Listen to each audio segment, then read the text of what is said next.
I didn't even realize that I said Mr. Balls, but certainly well aware that it's Mrs. Balls Chutneys.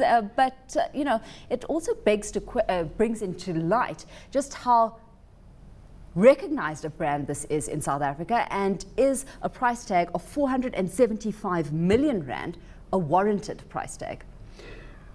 Good to be here, good to be talking branding, and good to be talking the value of brands. Now, this has been happening around the world for decades, people buying and selling brands. So it's good to see it happening in our own backyard. How much is Mrs. Balls worth? I don't know. Going back a decade or so, we actually valued Koh-i-Noor Gold for Tiger, because they owned them at that stage. But given the fact that one is Unilever, who've owned it, and they're selling it to Tiger, I'm sure there was a lot of arm wrestling before they agreed on that price.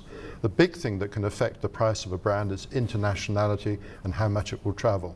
And I think Mrs. Balls is pretty South African. I don't think you'll find it in too many other places, so that would perhaps limit the price. But that, of course, gives it huge potential as well. Jeremy, Unilever is closely held. It's a 25.8% shareholder is Remgro. So I think Remgro, being the canny operators that they are, contributed to the fairly elevated price, in my opinion, anyway. But if you can you give us any estimate? If you strip out the actual brand itself and have a look at the usual metrics that, for example, an investment professional would assign to something, and as Alicia said, 189 million generated sales in 2011. I haven't even got a matchbox here to do the calculations on, but it does seem to me there's an awful lot assigned to that one name and what is in that bottle. Lindsay, good question. As a brander, I come from the perspective that a brand, what is it worth going into the future in the hands of that new owner?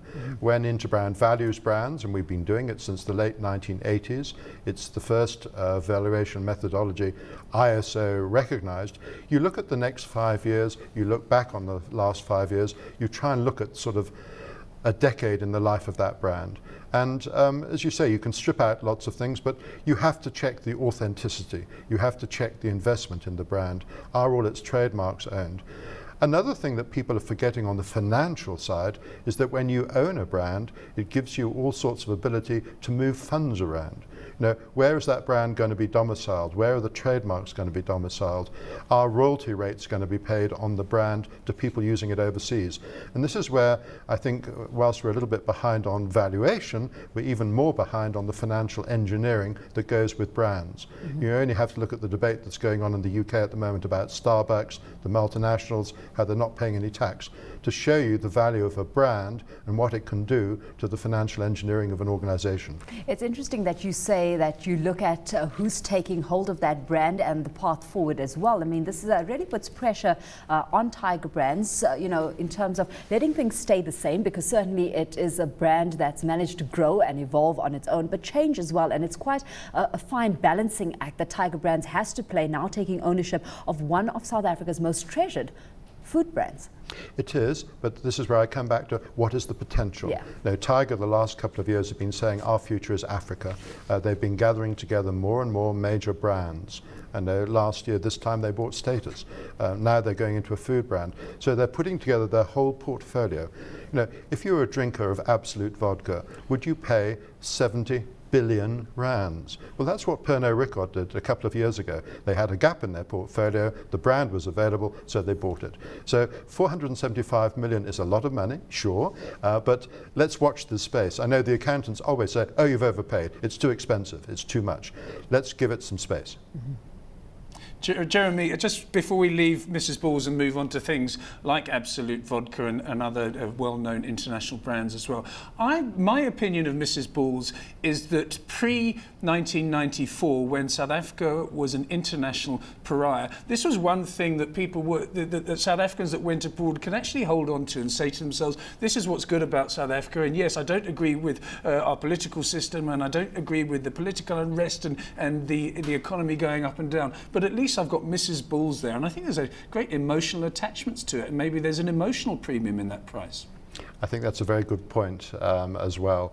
And you're using the emotion word. People forget the emotion of brands. No, yes, there's the financial side, absolutely, and a brand has got to be making money. But then you've got to look at the emotional side as well. And walking into Covent Garden, there's a big shop there that sells South African goods. Well, Mrs. Bulls is right at the front. You're absolutely right. There are lots of people who've left the country over the years. They hanker after South Africa. I think a lot of them would like to come back to South Africa. But one of the key links, as it were, is Mrs. Bulls. And it's the emotion, the emotiveness. Going overseas and bringing a present for people and bringing out a bottle of Mrs. Bulls. You can almost visualize it. It's got a tremendous pull. And I think this is where it's going to be interesting, when you talk about Unilever being very fantastic marketers and Remgro, absolutely right. But now let's see what Tiger Brands does with it. And I'm sure they'll have a few tricks up their sleeve. To what extent, Jeremy, is that something that can be translated to a brand like ABSA? We heard big news last week that ABSA has bought Barclays operations. We're going to see a renaming of the group on the continent, Barclays Africa Group. But here in South Africa, when it comes to the retail banking segment, ABSA retaining the ABSA brand. I think that's quite a common thing where a major organization will buy a very good local brand. There's huge patriotism. Again, it's the emotion. After all, ABSA is a very strong South African brand, and they think, well, actually, we won't change it. A good example is Walmart at the moment. Are they going to change Massmart or Dion's or whatever? Likewise, in the UK, they've got Asda. So here, you've got quite a few local brands, or we think they're local, but perhaps they're not as local as we think. Now, after all, ABSA was taken over. It wasn't a merger, it wasn't a partnership from day one, and a lot of people were in denial to start with. Well, here you can see Barclays looking what is best for Africa, and this is where they've made the decision that obviously the ABSA brand is going to be the key. Jeremy, how easy is it to create a brand? I mean, I remember in the 1980s that Absolute suddenly coming from nowhere, I think it's from Finland or Sweden, wherever it is, with that iconic looking, I hate using that word iconic, but I've had to, that iconic looking shaped bottle and the very bold Absolute written across the front. And I just cannot believe that you've just assigned a value to it of 70 billion. And I know Belvedere, for example, is looking to hang its hat on Formula One because it's lost so much market share to the premium Smirnoff brands and to Absolute, but it might take Belvedere a lot more and a lot longer than an F1 season to get right up there. How can you buy a brand or build a brand? Well, this is where it's an investment. I know some people still like to call it a cost, and it's over many, many years. Interbrands, the top 10 brands by value that came out in October, average age was about 74 years. And that's come down radically the last 3 or 4 years because you've got the Googles and people who've made that top 10. But Coca-Cola, 126 odd years this year. So a lot of the older alcoholic brands, the whiskey brands, a lot of them going back to the 1800s, but they have huge heritage, huge value, and they need to be refreshed and kept relevant. I think this is where Absolute Vodka has been brilliant. It's stayed relevant all the time. They've carried on investing all the time, and that's where it's almost become iconic. It's a cult drink. But other parts of the world might have different brands. I know in South Africa, if you have a bottle of Johnny Walker Blue Label, you're everyone's friend. Certainly, let's leave it there. Jeremy, thanks so much for having joined us this afternoon. Jeremy Sampson, Chief Executive at Interbrand Sampson.